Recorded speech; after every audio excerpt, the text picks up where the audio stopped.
All of the great teachers throughout the history of our species have merely taught one thing over and over, in whatever language, at whatever time.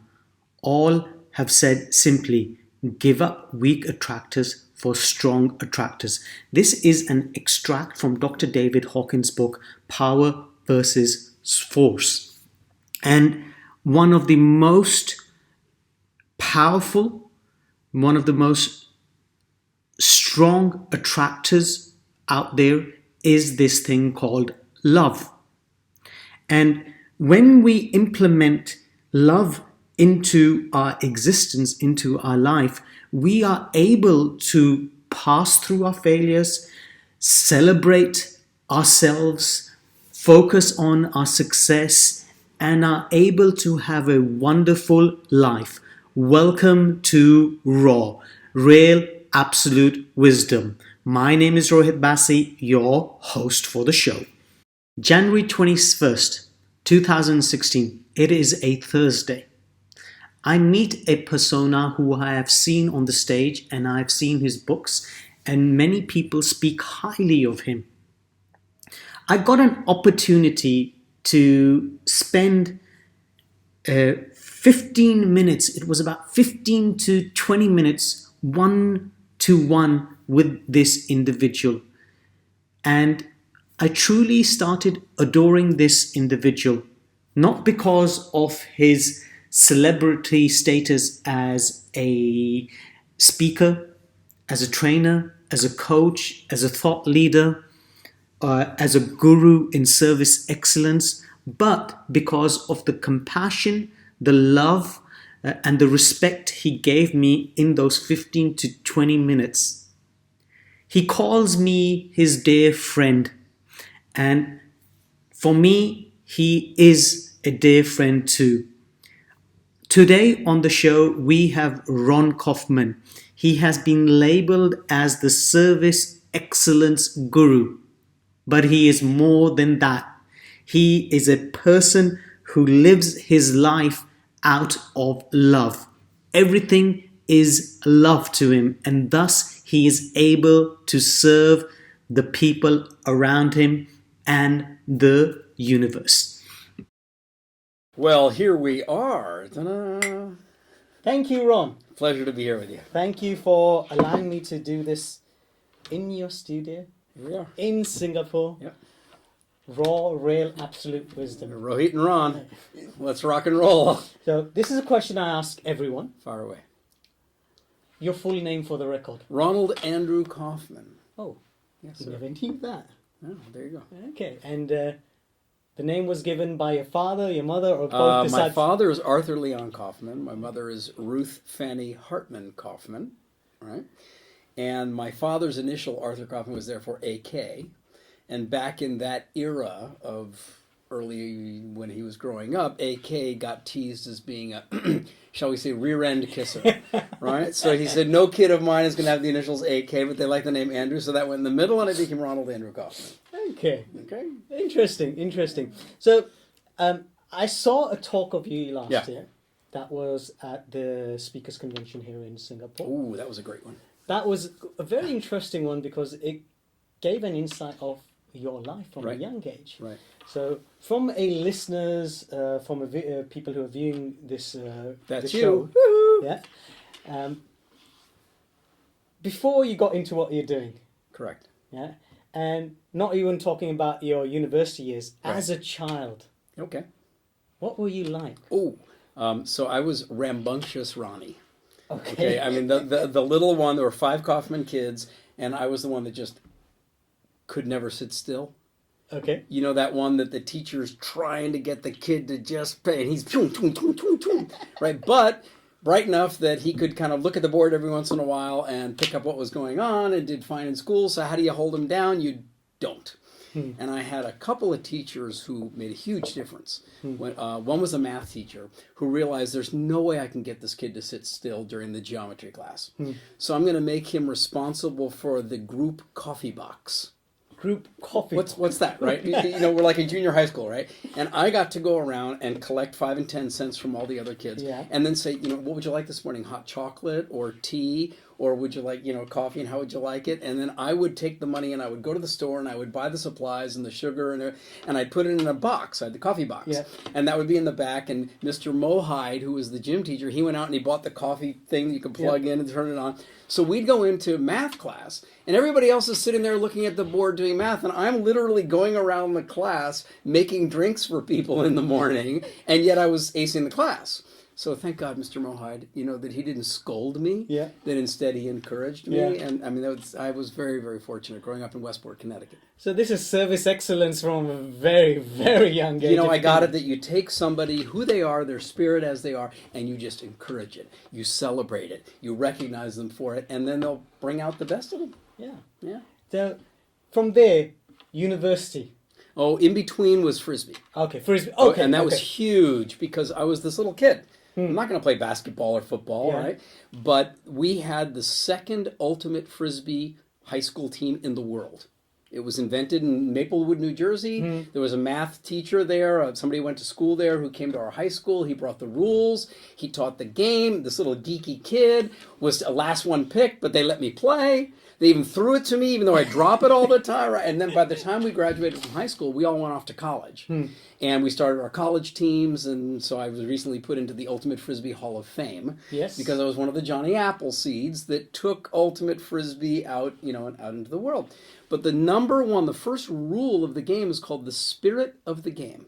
And what is And that? the spirit of the game in Ultimate Frisbee is that the players on the field are responsible for the spirit of the game and the quality of the play. No referees. Which means, what do you do if you're in the tournament and you guys disagree on something? Work it out. Oh. What do you do? And at the end of the game, each team gives the other team spirit awards.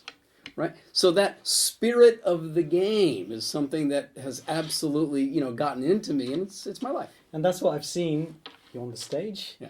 Even when we're talking personally or just when you're talking with other people, you see that spirit, energy flowing through. It's energy, and it's directed for in the well-being of service of others. Yeah.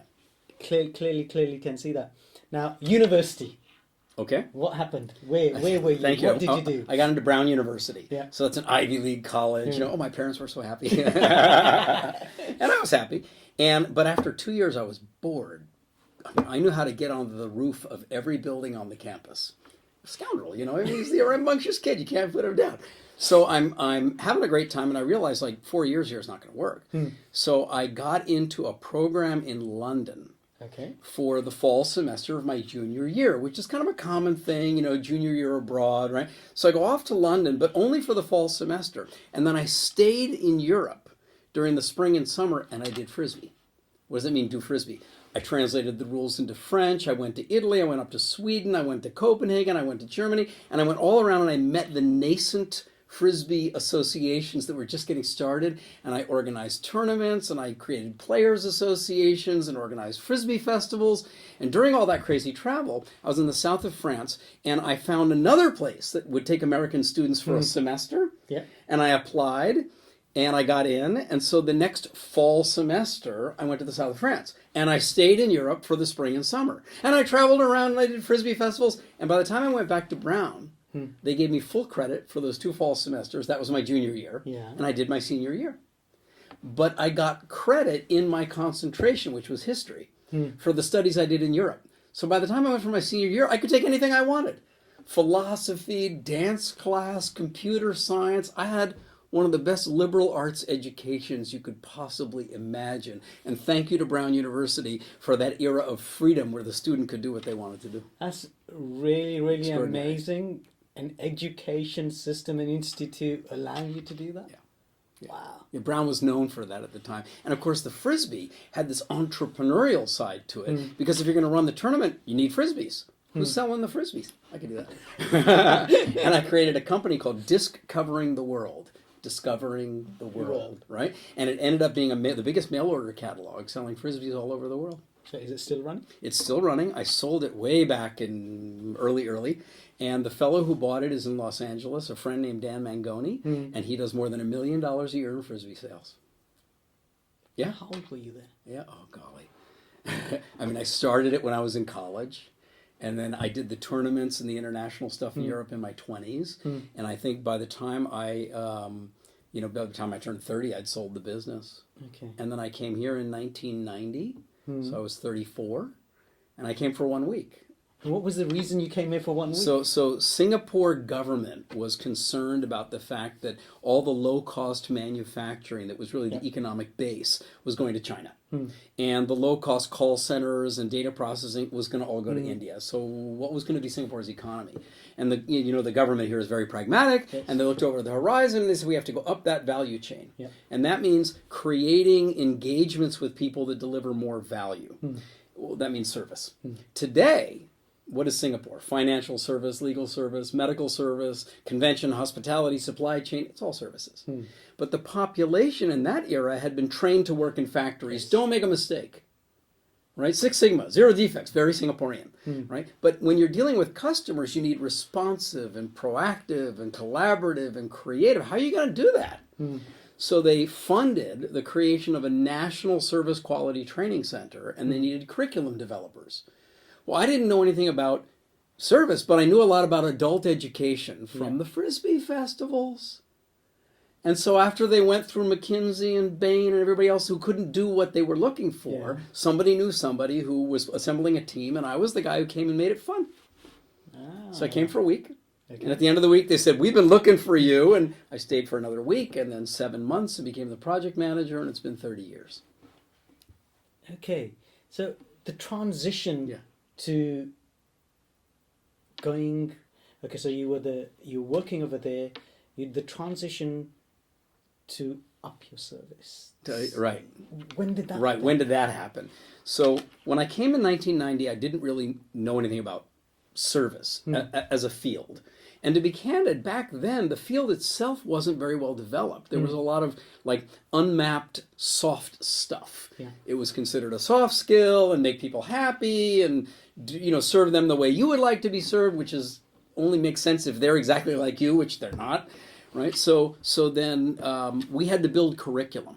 We had to build curriculum for companies, which meant senior leaders, supervisors, managers, frontline, internal, external, B2B, B2C. And over the course of the 90s, I learned a lot about service. I had to learn it and teach it and see examples of it. And by the year 2000, I realized nobody had actually written about it as the way I thought I could. Okay, very clearly, simple distinctions you see in my teaching materials. Yeah. And so it's taking an abstraction like service and turning it into, we can make sense of this. And I'll give you the tools to be able to apply it. And so then it was time to title the book. Okay. 5-star service, winning service, white glove service, and I thought of this idea of, up, and then we tried to mock it up. We thought elevator, rocket ship, climb the mountain, right? And somebody came up with a hot air balloon. And that became the balloon that became Up Your Service. And then the latest book, of course, is called Uplifting Service. And we're right now in the process of changing the name of the company from Up Your Service to Uplifting Service to get away from that up your what, which we've been dealing with now for 25 years, but very successfully, but it's time to grow up. So when you came up with that up your service, did that play in your mind? Of course, it was intended, like up your what, and we did that on purpose so that we could get people's attention and have people say, what do you mean by that? And then we kind of dissemble it and say, look, up means get better, your means not somebody else's job, and then what is service? Okay. And we define that as taking action that creates value for someone else. Okay. Now, you're a New York bestseller. New York Times bestseller. Yeah. You talk about your whole work is about service, but taking care. Yes. Taking care. But you in the recent years, there's been a shift on what you write as well in terms of more on humanity. Correct.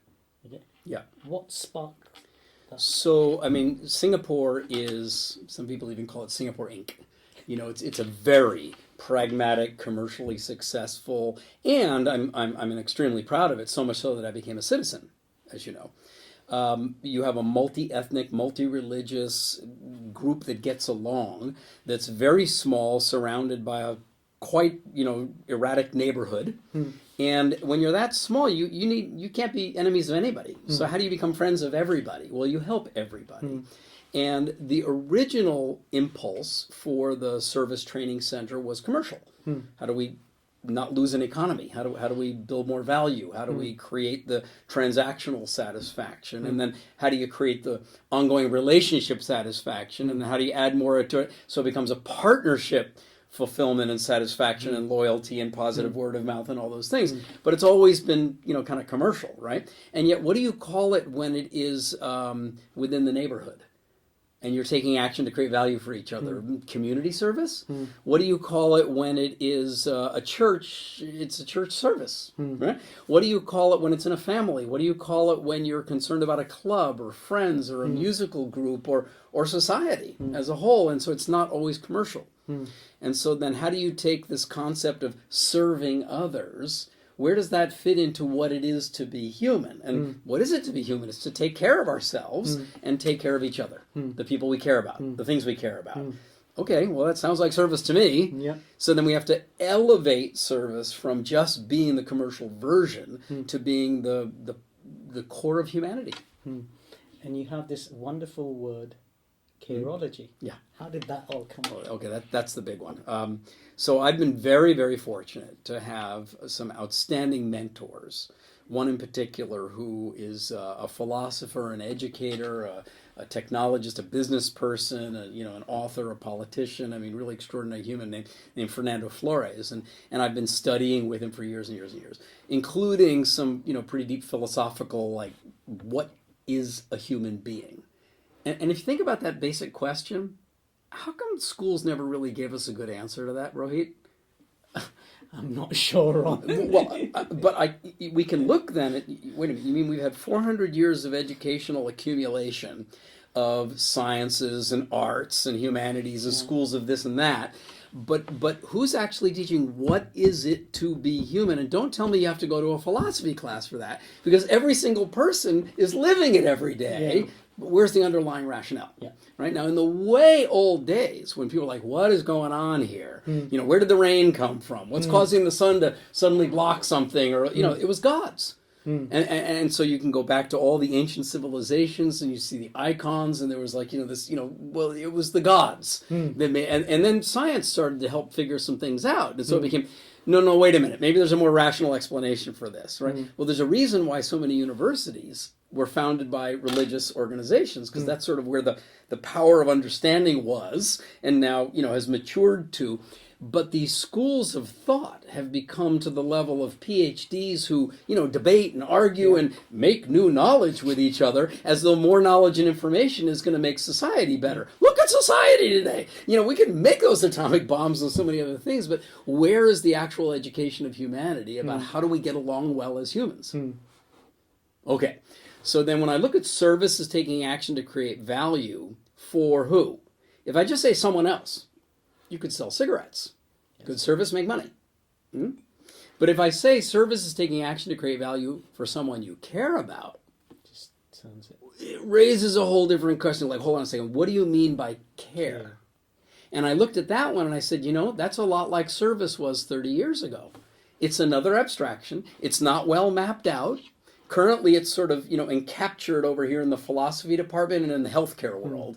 And then everything else, when we say, well, why should I care and who cares? And wait, what is it mean to care? And I realized there is no clearly articulated, easily accessible narrative of distinctions and principles and practices for why do people care about what we care about? How do we take better care of what matters to us and to each other that we live our lives with? And so I went online and Wikipedia, and I thought, where is the school of care?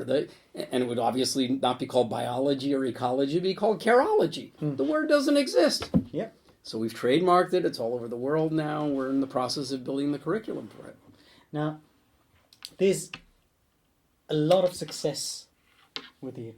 Yeah. There has been. I've been very fortunate. Very, very fortunate. Now, in this time of success, any time where failure struck you, Oh, sure. what was that failure? Which which if you, it's that one failure which really hits your mind. And how did you pass through it? Yeah. I'll give you an example. One is I've had in business people whom we've trusted, where there's been a betrayal of the trust. Yes. And, there's always that sort of, how could I let that happen? Yeah. And what was going on there? Yeah.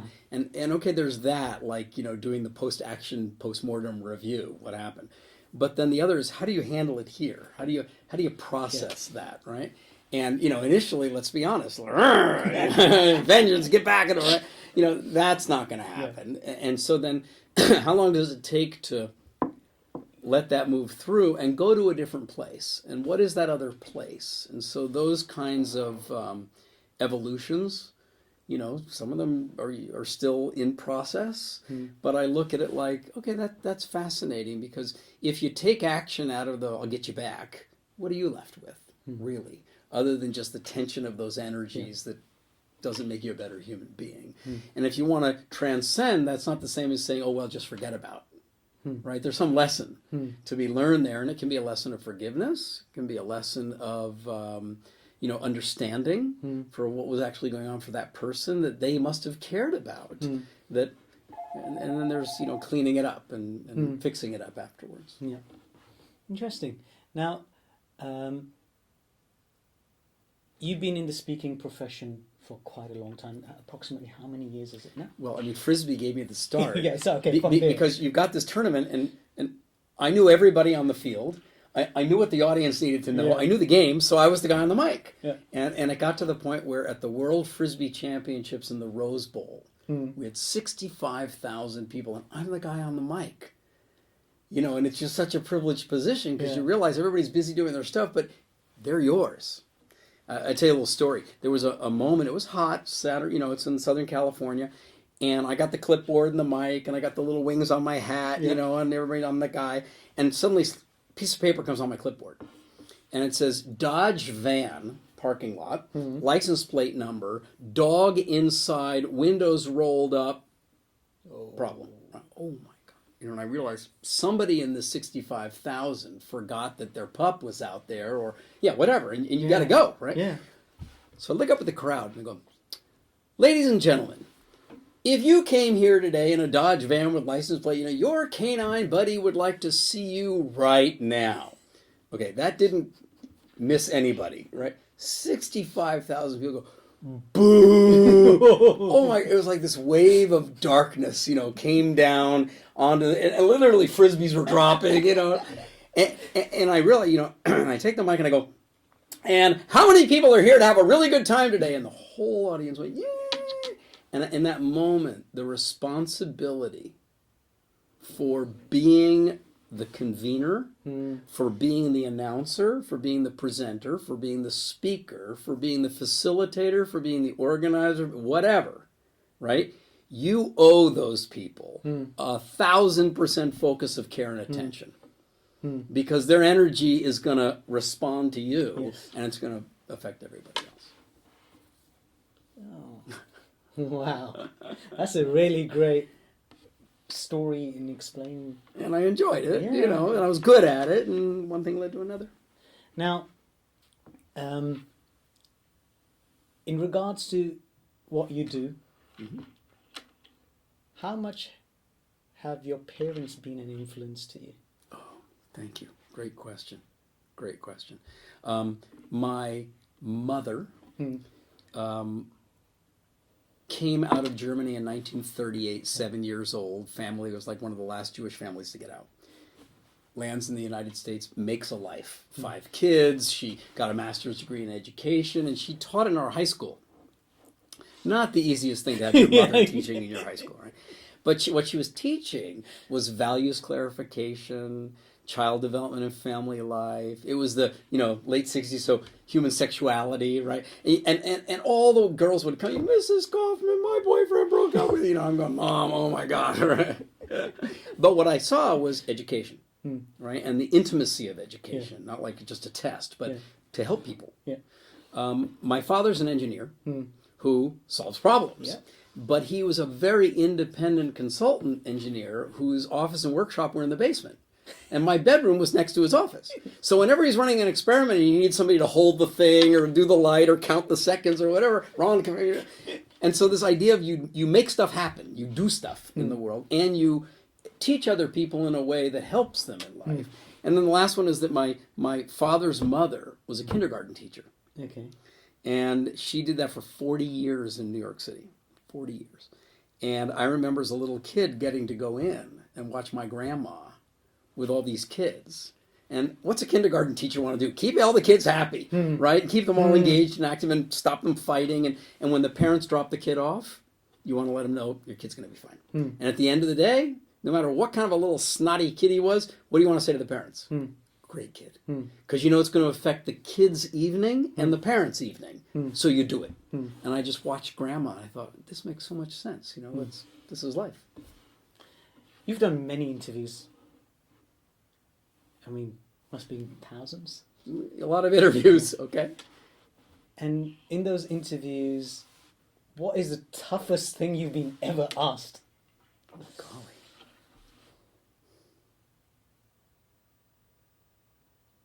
Just give me a second to think about this. I mean, I would take it to this question now. Okay. Not so much that the question you're asking is such a tough question, right? But like, what would be the question that would be so difficult? Yeah. And it's got to be something, Rohit, that you and I would say, share responsibility for, not just us personally, but like our era, right? Of what are the breakdowns of human society today that it's not okay for us to just say, never mind, we know how to win this game. We're going to make enough for ourselves. We'll live a good life, and the heck with everybody else, right? You're not doing what you do. I'm not doing what I do just to be successful. Yeah, there was an era when we were younger when, you know, that mattered, like, are we going to be able to make it, and how do you cover the bills, and maybe you got a family you want to raise, but then it gets to another point, like, so what are you doing here anyway? What's this really about? And we've both met people who burned out, and they're just, you know, they die as cantankerous curmudgeons. I like that word. Not me, you know, I'm going to be all used up by the time I get to the end, but I'm going to be happy all the way there. Not like happy, but I mean like committed to what? And that's an interesting question. It's like, what, for guys like us, is worth that kind of focused attention, intellect, effort to make a difference in the world today? What are you really grateful for? Being alive. Being alive, come on. And not just, I got to say, not just being alive, but being alive now. Okay. In the background that, you know, I was just blessed to be born into, because I got born into a post-war era. In an English speaking, you know, the victor of the war, blah blah blah, and you know, in the era I grew up, if you're an English speaking white male, you kind of couldn't make it easier for yourself. Fortunately, that's kind of blowing back the other way now, and the rest of the world's going, hold on a second. You don't deserve that just because of your skin color and your gender and your native language, right? You got to be in the world. And by the way, you white men English speaking have done quite some damage around here and got a lot of prejudice and bias and unfair, you know, so let's even this out.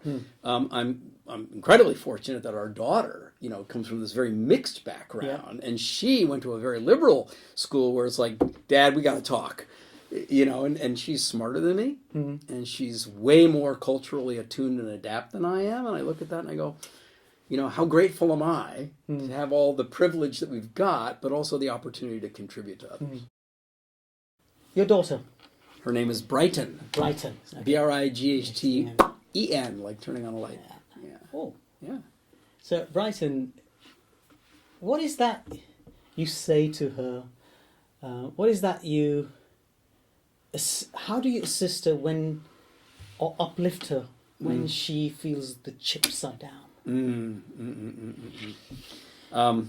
Well, you know, we named her, okay, for that kind of uplifting. Doesn't mean that she's any different than any other human being in terms of range of emotions and issues and situations that will arise, and the the challenges of growing up Yep. through all the stages of life.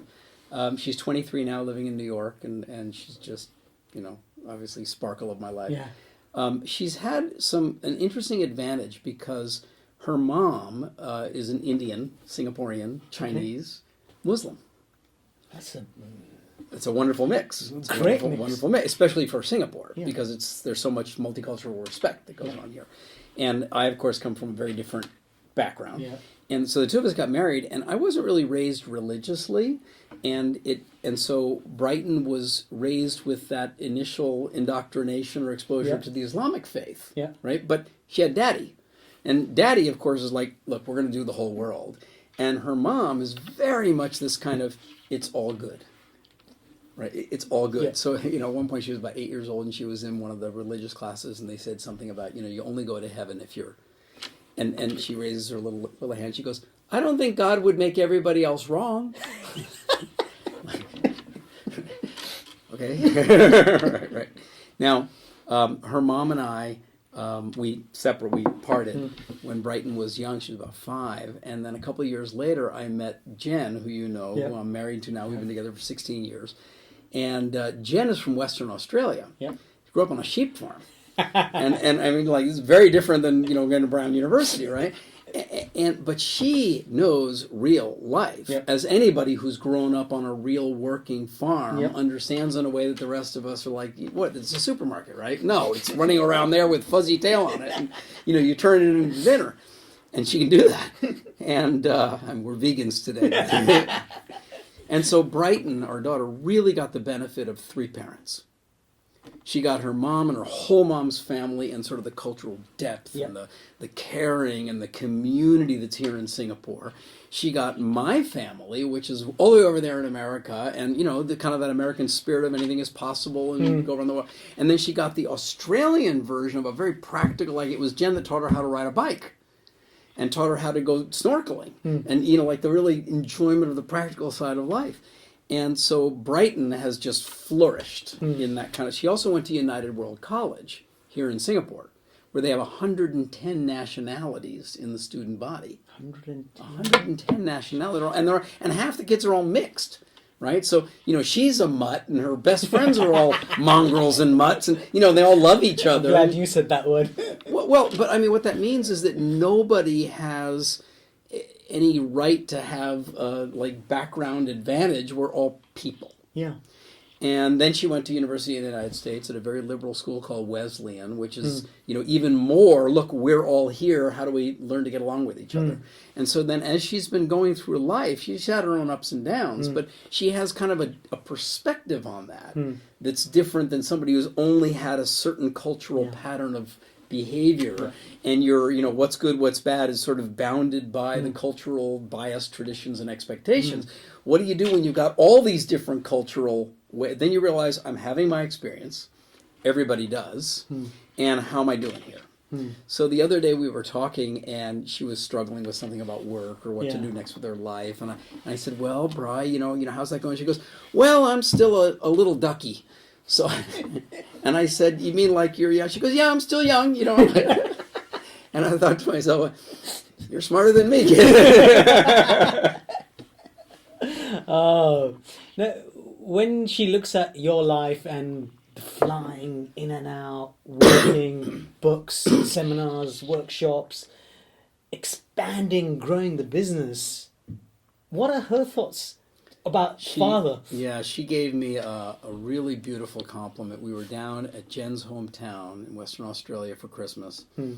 And when we go down there, her mother clears the dining room table so Jen and I can set up our computers. Because when it's your business, you're kind of right, working away on something, and I'm inventing whatever, and she's sitting next to me, and she's watching what I'm doing on the screen. She goes, Dad? I said, yeah. She goes, you just made this whole thing up, didn't you? I said, yeah, what do you mean? She goes, well, like, the whole thing, right? Yeah, and I said, yeah. She goes, and I could tell she was saying it like, wow, that I didn't go look for a job somewhere or a company to join. I just saw something that was fascinating to me and figured out how to put all my energy and time and effort into it and make a living out of it, whether it was Frisbee or I did citizen diplomacy for a while, taking people to China and the Soviet Union, or coming to Singapore and becoming a service guru. As we come to the close of the interview. Bye. Not yet.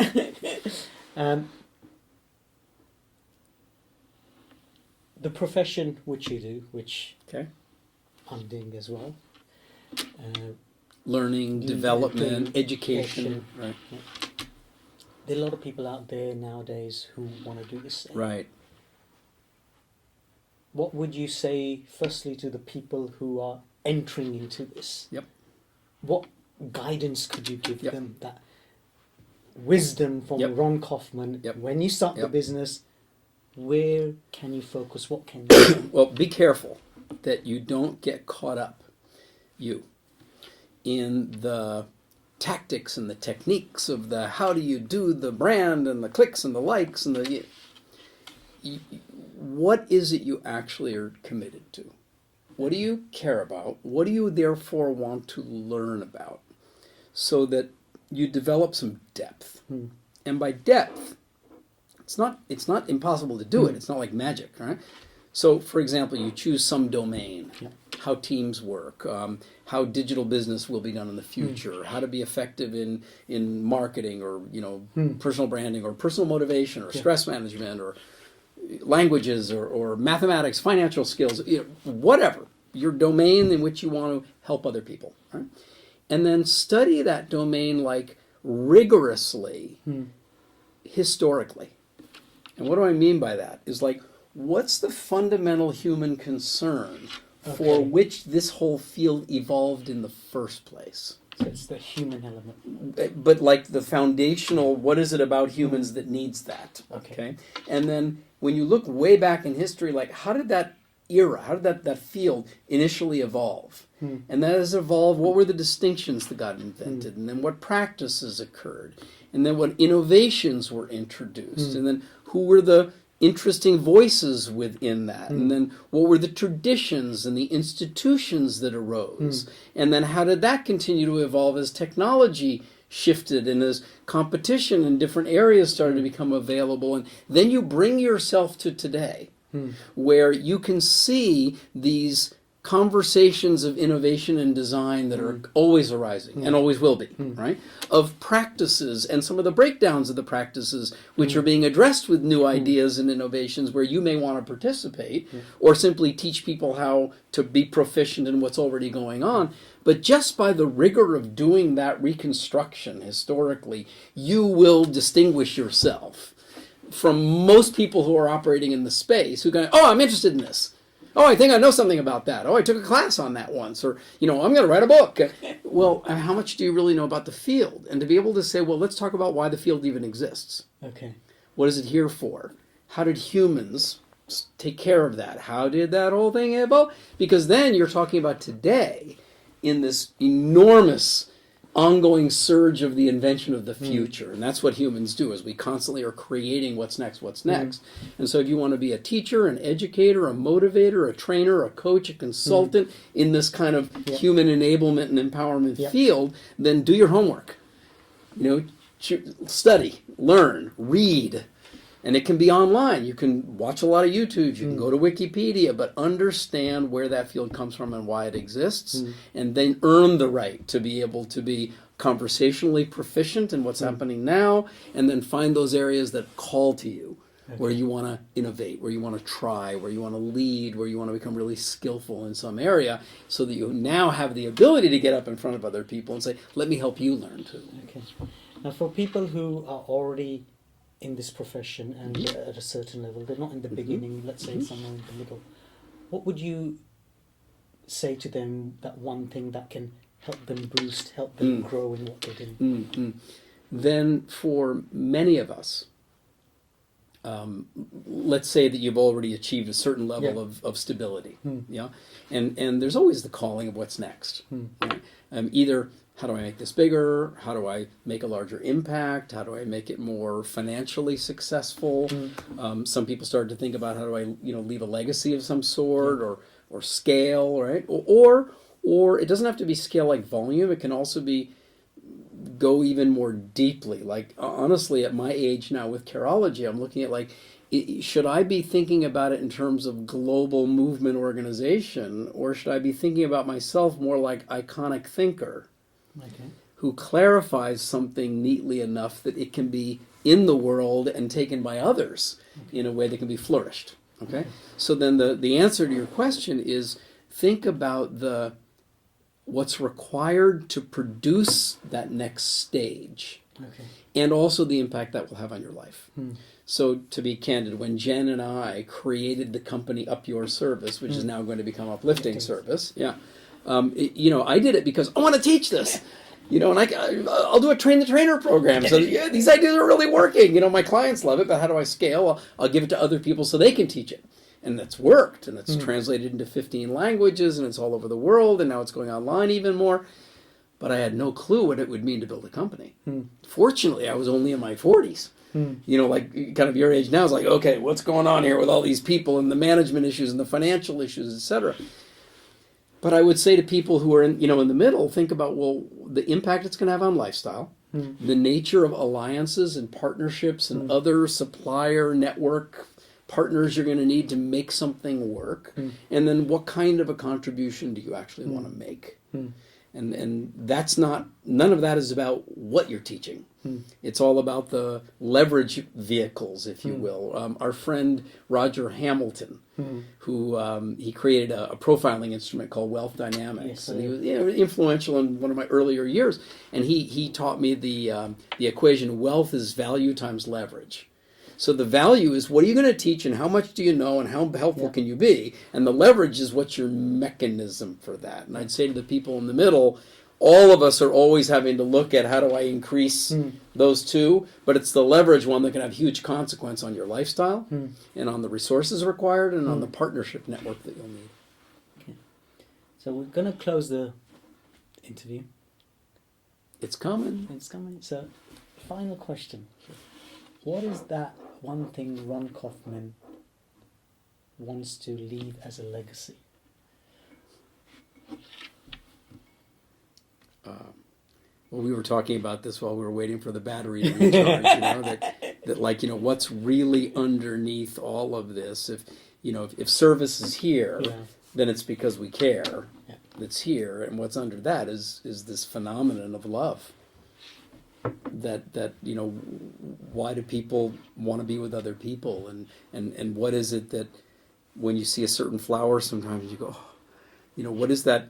We call it love. What's that emotional gift of being alive that we have? I mean, there's the others, there's the fear and the anger and the other stuff that comes, but ultimately you kind of want to cook yourself down to allowing more of that to come through. And if my life can be an example of that or an encouragement of that in other people is even more important to me, then good life. Thank you, Ron. Truly appreciate it. Thank you, Rohit. And to you. Thank to you your so good much. life. Come on. Thank you so much, Ron. Really appreciate it. Raw. Really appreciate it. Thanks a lot. Learned a lot.